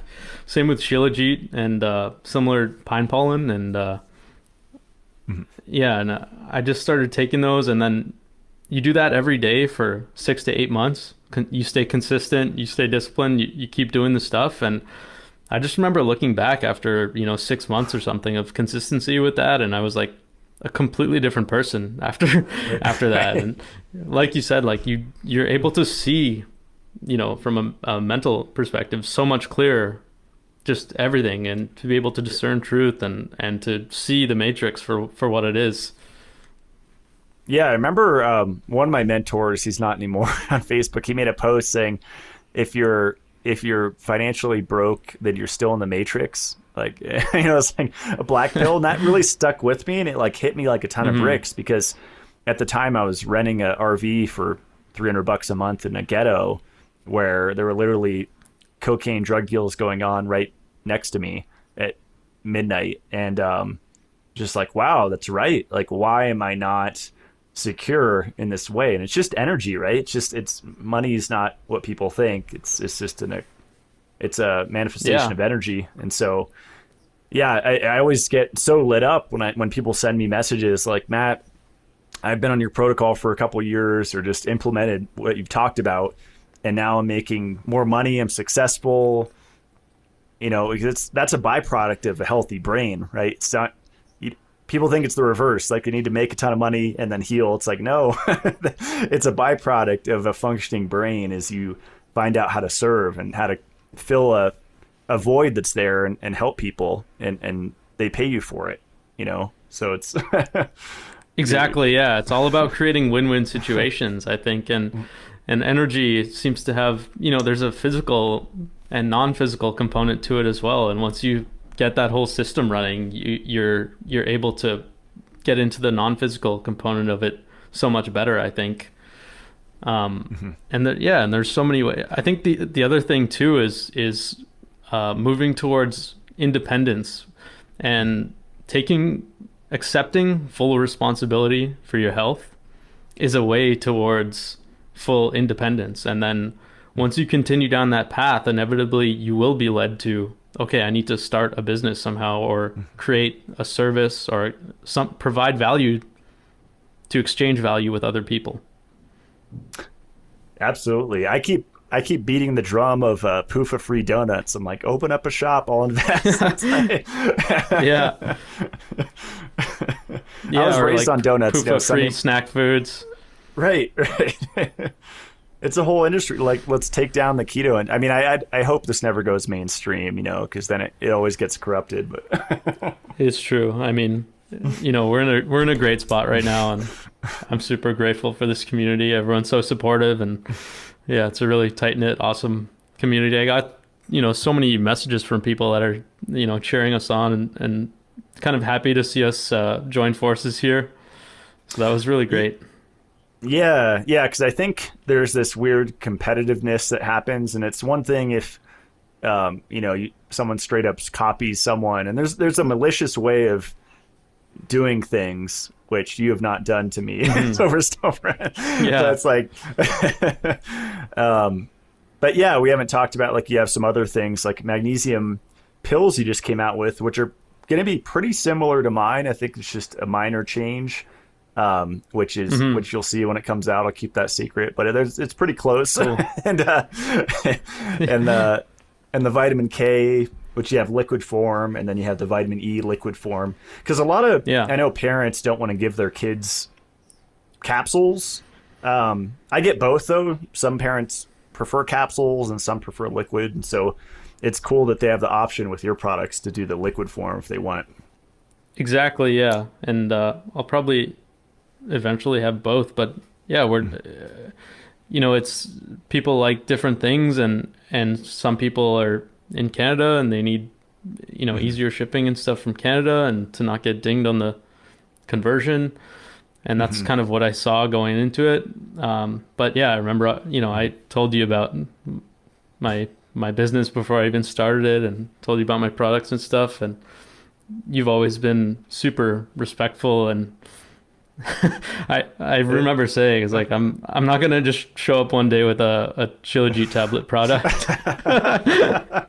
Yeah, I mean, and even if you did, it's one of those things where it's like, there's so many people out there that need help, and I'm having trouble keeping up with the growth of Mitolife, which is awesome. It's a good problem to have. It's also a little frustrating, but yeah. And one thing I forgot to mention, because we finished on methylene blue, because a FAQ that I get is, I don't see it on his website. So you had to make it a question mark.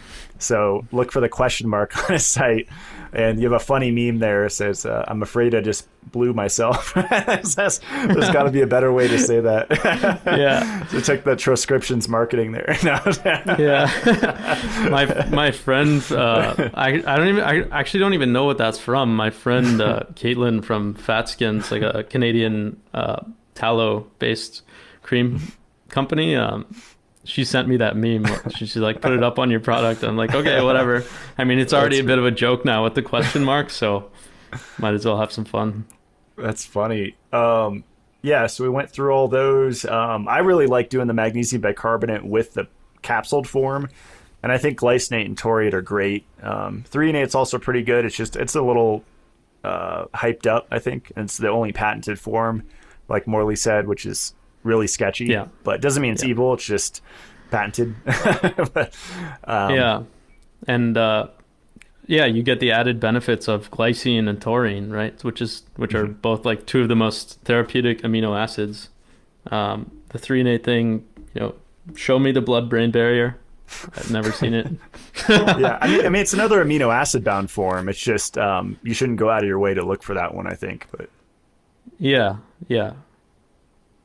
And you also have a red light too, which is cool, because I've been obsessed with that. And unfortunately, I started with Juve, which I apologized for and renounced since then, because I think it's a ripoff, and they're really bullies in the market trying to monopolize the industry and bully my friends like Gembared. But I really support anyone selling red light therapy devices at an affordable price, and not marking them up 20 times. Yeah, exactly. Yeah, I love Gembared, and he doesn't ship to Canada at all. So, I just figured, I order like 20 of them at a time. It's the same base unit as one of his, and without a few of the tweaks. And so it's quality. And basically it's for people in Canada that don't have access to Gembared. That's awesome. Yeah, it's one of my favorite stress relievers, especially living just somewhere where it snows. There's not a lot of infrared light. Like I just have Adam in my head all the time, saying that the adrenal medulla, like our adrenals are actually mostly in the epidermis and the dermis. Like our adrenal glands are actually mostly concentrated in the skin, which is mind-blowing because that really makes sense when that calming effect, that immediate effect you get from red light therapy, where it's like, oh, I just went down a notch, you know? Yeah, feels amazing. In the heat too, actually. The TheraBulb was a great recommendation by you. I'm loving it. I put them both on at the same time. I just get the TheraBulb and the red light going, and I love it. I'm gonna experiment with that off grid because I think that's the context that no one ever mentions. You know, Adam's super anti, you know, stuff that's really expensive, which I respect. You know, there's a lot of marketing, and I like when people troll that. But I think using a 250 watt bulb in a off grid setup is probably not practical. But I'm gonna experiment. You know, I'll see. Maybe maybe it makes sense in the summer. I don't know. So, I have sun, but you can let us know. Yeah. I'm still waiting on free energy stuff, but I guess if I get one, I can't talk about it. But I'm hoping in the next decade or something, I could just get rid of my solar. Yeah, or pretend I'm using it from the ether. Right. Yeah. Yeah. Adam said he saw a perpetual motion machine. He said it's real. I think people still question whether that exists, you know. It's like I believe it 100%. Yeah. You should look into the old civilizations. There's a huge sort of theory around that and how they were able to harvest energy through the cathodes, or the cathedrals as they call them. Yeah. When I used to go to music festivals, I think the only one I went to was like Lightning in a Bottle. And my favorite thing about it was not the drugs or the dancing and the partying. It was the lectures. And I would sit at these talks all day long. Like I listened to Nassim Haramein talk about quantum physics, and there's this lady talking about pyramids, and she was saying how the pyramids were energy generators, and it was with vortexing water going through very specific channels throughout the pyramids. Yeah, and I've even heard there was some sort of an electromagnetic component to moving these huge masses of weight, right? Where you essentially used a form of magnetism to make these things basically levitate. I don't know if that's 100% true or not, but I think it's very fascinating. Yeah. They probably had enough B vitamins and progesterone where they had a full activation of their powers. Just high metabolism stones. And one thing we didn't talk about here is medicinal mushrooms. And this is, you have a lot of tinctures, pretty much all of them, or a lot of the popular ones. And this is a topic I'm passionate about because I see a lot of influencers on social media promoting watered down brands where they're just diluted with starch and you're really wasting your money. And I always troll health food stores when I go to them. And I've gotten in trouble a few times because they're like, you don't need to troll us. But I'm like, you deserve it because it's at eye level. It's like these crappy products that you're just, they're vampiric, really. They're wasting people's money. They're not getting what they think they're buying with mushrooms. Yeah. I love that you do that, by the way. It's hilarious. And the mushrooms, the only reason I carry them is because I was able to find such a great source. Otherwise, I wouldn't have even looked to do it. I initially just wanted a chaga product, but I found this guy that basically harvests them. I don't know if it's him himself or if he has them harvested by someone else, but he gets them from the boreal forest in northern Quebec and Ontario. So they're all from Canada. Lion's mane is the only one that's not wild, but it's cultivated here, and all the extracts are made from fruiting body, 100%, no mycelium, no starch, and he uses an ultrasonic extraction methods. So it's a low temperature, 48-hour, basically high frequency spinning type extraction, where this machine kind of like it spins them super fast until it breaks down all the cell walls and extracts everything. So yeah, the only reason I carry these products is because I know that I found such a great source for them.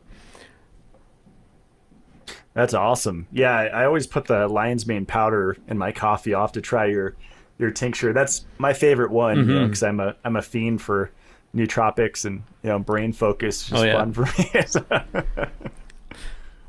me. Yeah. Actually, back to methylene blue for a quick second. The whole thing about its nootropic effect, really, as Dr. Gonzalez Lima says, is really you're just increasing the energy supply that the brain gets. And so there's a lot to be said about that in terms of nootropic and simply improving energy function. And I'm sure caffeine has a similar effect in that way. Yeah, I just looked up Dr. Francisco Gonzalez Lima. I'll have to listen to him. I see he's on, was it Decoding Superhuman? He's been on a lot of podcasts. Have you listened to a lot of his interviews? And Yeah, he's great because he studies the mitochondria. So I think you would really like it. You know, he really focuses on the mitochondria, on energy supply, and he doesn't get as caught up as many researchers do in sort of the more surface level measures of, you know, good or bad. Like they always measure the interleukins, TNF alpha, and all the stuff you see in studies usually. that's awesome. Yeah, when you first said his name the first couple times, I was confusing him for, I think, Nicholas Gonzalez, which there was Oh like the yeah, enzyme guy that got murdered, yeah, right? As yeah, yeah, yeah. We can't say too much about the proteolytic and pancreatic enzymes, right? Yeah, I mean that's why with my Dissolvedol I'm so loose with how I talk about it. I'm just like it's anti-aging, and I put my arms up. So Yeah, like I can't talk about the C word or my yeah. friends at Extreme Health Radio. It seems like almost every other episode they have a cancer show. I'm like I don't know how you guys are still on. I guess they're I not know, suppressing man. that anymore. Yeah. Yeah, God bless him. But that's kind of the cool thing from the sort of area that we came from in health is we saw a lot of that, you know, the Gonzalez stuff, the Gerson, and you know they had a lot of results with all these different protocols. Even some of them were more like vegan juicing, Dr. John Apsley, but the enzymes thing is huge. That's all I'll say there. Yeah, absolutely. Let's see. I think we covered all of your products. Oh, I think your vitamin K. You've had some testimonials where people reversed dental issues, right? I get those all the time with Purely K. They're like, yeah, this Amazing. happened. Yeah. Yeah, I had a friend of mine, Michaela, and she makes a body butter in Canada. She has her company's called Shun, but she was giving her child at a few years old, like 30 to 40 drops of my Regulate product, which is like 4 times the dose, and just dropping it in the kid's mouth, and she reversed the cavity fairly quickly. I'm not saying that that's going to happen to everyone, but it was an amazing testimonial. I'm That's sure you've really had cool. many. Yeah, I think I saw you post the article. I think I found it on on an airplane flight. It was the epigenetics of K2 on dental health. Oh yeah. That's one of my favorite things I've read about it. Yeah, it's really cool, and it's cool how it neutrifies the teeth with the saliva. It's not as much the calcium thing. Last time I went to the dentist, my dentist didn't know what vitamin K2 was. And he kind of looked at me like I was stupid. Yeah, it's one of my favorite things that came out of the Weston A. Price area was the factor X and that whole research. Yeah, you have a significant amount of MK4 though. It's like almost 10 times the amount Yeah, than 10 MK7. milligrams. Yeah, it's a huge dose. It is. That's cool. Yeah, I think there's a debate on which one's better. I don't think anyone's better. I think MK7 is just more rare, is my understanding. But Yeah, I think they're both great, and to say one's better than the other is kind of arbitrary. yeah, you have articles on there too. If people click learn, you have one on sugar, magnesium, and heavy metal chelation, methylene blue. I need to get back on writing articles. I think the last one I released was like a year ago.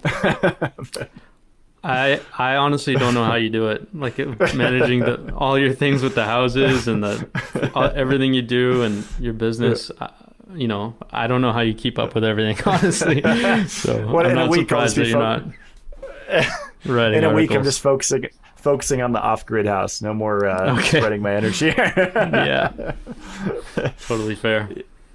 Yeah, maintaining goats, man. I mean, fortunately, I have cats and not dogs because they're a lot easier to take care of. But goats are kind of like dogs; like they need daily. You need to flip their bedding, and maybe I'll hire a farmhand up there. That's what I'm thinking to help me out. Yeah, it's a good idea. And you've put out so much free information over the years. Like how many years? You've really done your time and serviced the people in a great way. Well, I appreciate what you're doing, man, and thanks for creating Lifeblood, and I'll continue to point people to your products, especially my Canadian friends, because I know it's like police state up there now, and so it's just shipping internationally and crossing borders is just a pain. So, yeah, I really appreciate it, and I'm eternally grateful to you and the inspiration that you've sort of. You've kind of been a beacon in a lot of ways, so yeah, I really appreciate that. Yeah, thank you. And if you use the discount code Blackburn, you guys can save 10% on his site. And so I'll put a little link where you can check out Adam's stuff. And yeah, thanks, man. Oh, and also check out his Instagram too. You post a lot of cool posts on there, and even your stories are informative. So yeah, thank you. Right on. Well, thanks, Adam. Stick around as I close out the show.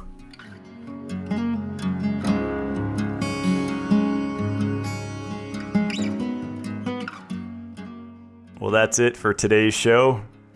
Isn't Adam awesome? I love how passionate he is about research. He's like me. Instead of watching a movie, he'd rather put on a health lecture and connect the dots. For people like us, it's really fun and fulfilling to connect dots and see a bigger picture. With what's going on in the world, I get asked constantly for solutions. Like Adam said, they're looking for one thing, this for that. And methylene blue is that thing for the current situation that we're dealing with. So I'm really glad that we dove into that and Adam shared his knowledge and experience using that substance, because I think it's not well known still, even though it's coming up in the biohacking world quite a bit. I think its power is in its affordability, because there's a million ways to combat convid, and methylene blue is just one of them. Or you can spend more money and get Royal Rife frequency devices, like I like the resonant light machine, or you can do something like the biocharger, and you can actually shatter pathogens through resonance. That's been proven decades ago. But if you can't spend thousands of dollars on a machine, which has multiple uses, not just for convid, then I think methylene blue is a great option. And of course, as Adam said, none of this is medical advice, but for affordability and effectiveness, nothing beats methylene blue for pathogenic infections. So Adam's having the same issue that we're having over at Mitolife with products being out of stock. And just from sharing his methylene blue the other day on my Telegram channel, where I'm able to speak freely, uncensored, and share some really controversial studies, that alone sold out his product. So I think he said it's going to be back in 2 to 3 months. So we're looking at March to April kind of time frame. In the meantime, his other products are awesome. If you're not on the Magnesium yet, I would definitely make your own at home. Don't waste your money. There are some companies selling pre-made, they call it concentrate liquids, total waste of money. And it's so much better to just make it yourself at home. And like Adam said, it's easy. It's just cold soda water, cold homemade carbonated water, filtered water, and you just add a scoop or 1 teaspoon of his product, is magnesium hydroxide, and you shake it up and you make magnesium bicarbonate, and you just take shots throughout the day in between meals. And talk about improving your immune function. If you're magnesium deficient, 42% of your enzymes are not working. And it's safe to assume that everyone is magnesium deficient because of iron overload, calcification, lipofuscin, and fibrosis.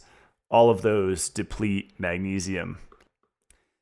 And like we talked about, he also has magnesium capsules, B complex, which I'm really excited to try with my niacinamide that I sell through Mitolife. And then he has liquid vitamin K2, liquid vitamin E, if your kids don't like capsules or you don't like them. And he also has that red light therapy machine that's super affordable. And also really high quality medicinal mushroom tinctures. So I'm really glad that Adam's offering these products up in Canada, because I know a lot of Mitolife customers have trouble getting our products internationally. They have to use mail forwarding services, and it's kind of a hassle. So if you guys are located in Canada, check out Lifeblood. I'll put the link below, and if you use the discount code Blackburn, you save 10%. And if you guys are wondering, well, since he's out of methylene blue, and you guys talked about it for a lot of this show, where do I get it? What a tease. Well, get it from Troche, and I'll put the link to them below as well. Like I said, it's hard to high dose it. You can. I've taken a whole troche and just swallowed it whole many times, but it's more of a nootropic supplement. So I like the liquid because it's a little easier to high dose it. Whereas if you're looking for an anti-pathogen effect, antifungal, antiviral, whatever it is, then you want to get up into the multiple milligrams, not just 4, not just 16. Adam says 1 or 2 milligrams per kilo of body weight. And in Mark Sloan's book, The Ultimate Guide to Methylene Blue, he has a nice little table chart there where you can see, based on your body weight and your goals, how much methylene blue to take. So get it wherever. I would just caution against non-pharmaceutical grade methylene blue, like from a pet store. Probably not good because it's going to be contaminated with heavy metals like lead and cadmium, which you don't want. But really powerful substance. Definitely took away my cough pretty much permanently after 2 doses. It's really wild how effective it is at supporting the immune system. And if you want to support my brand, you can go to mitolife.co. For the time being, hopefully a few more weeks, PUFA Protect Vitamin E's back in stock, and that's a mixed tocopherol capsule form of vitamin E. It's a mix of mostly alpha and gamma tocopherol with a little bit of delta and beta isomers. And they found in the research that the combination of alpha and gamma together inhibit lipid peroxidation better than just D-alpha tocopherol alone.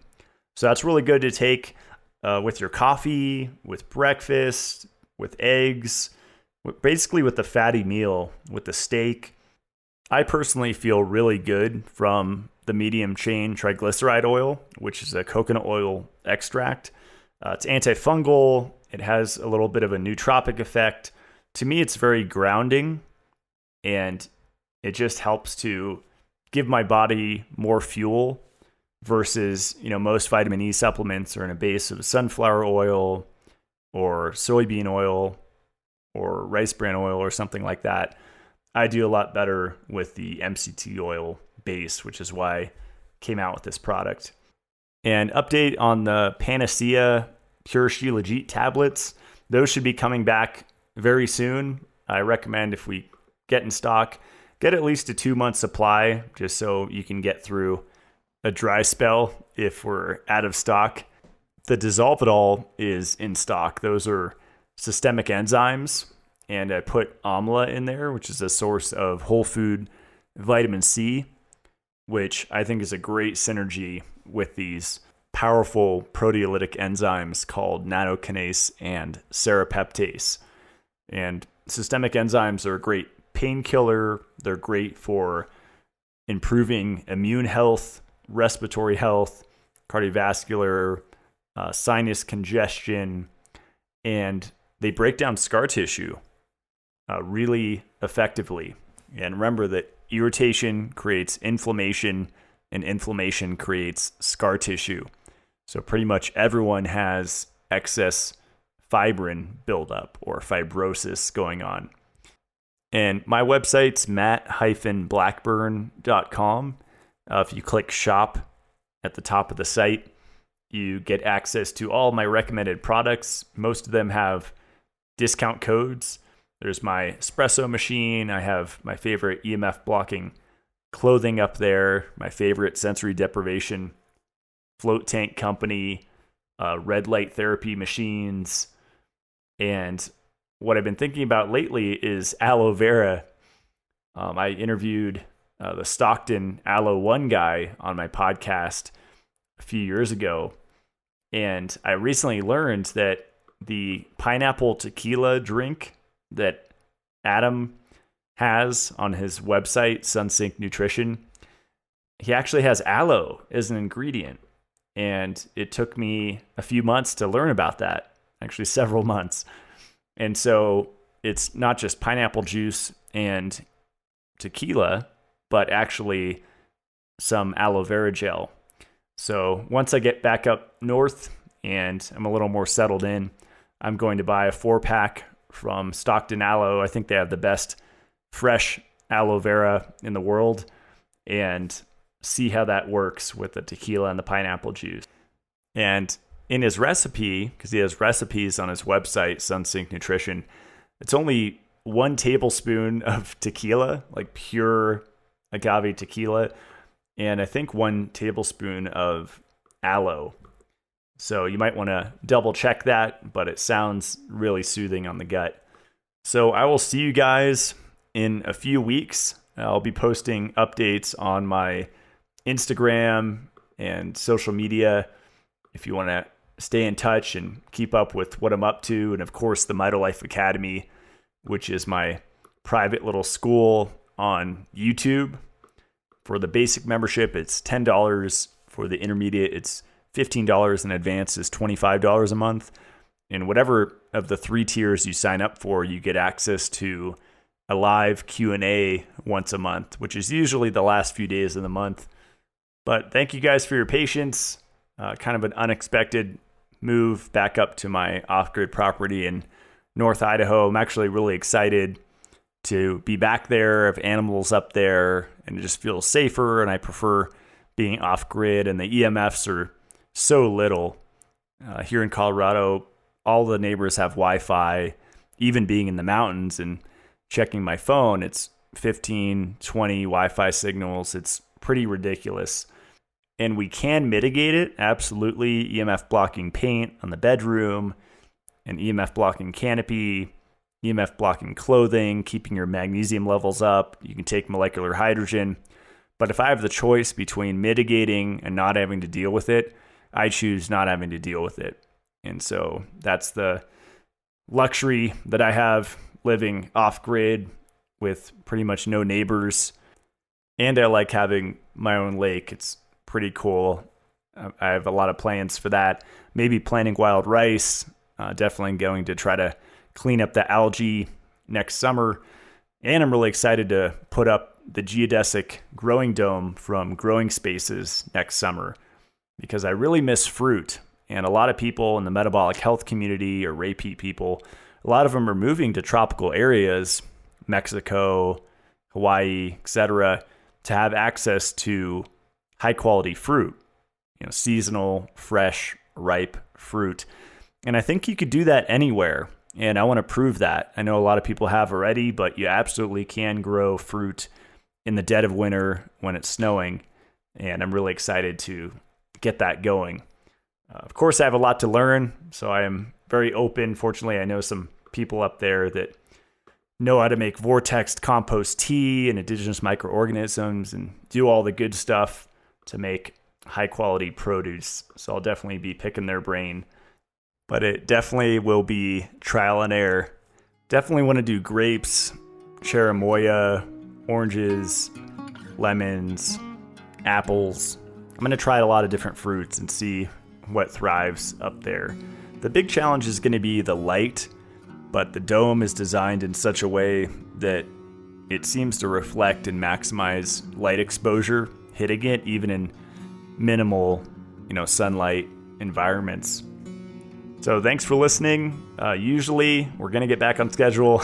There's a new episode released every Friday. We'll be back on track with that mid-January, so January 14th. That's going to be a really fun one on energy. And it'll be a little out there, but I think you guys will enjoy it. So thanks for listening. See you guys soon. Stay supercharged.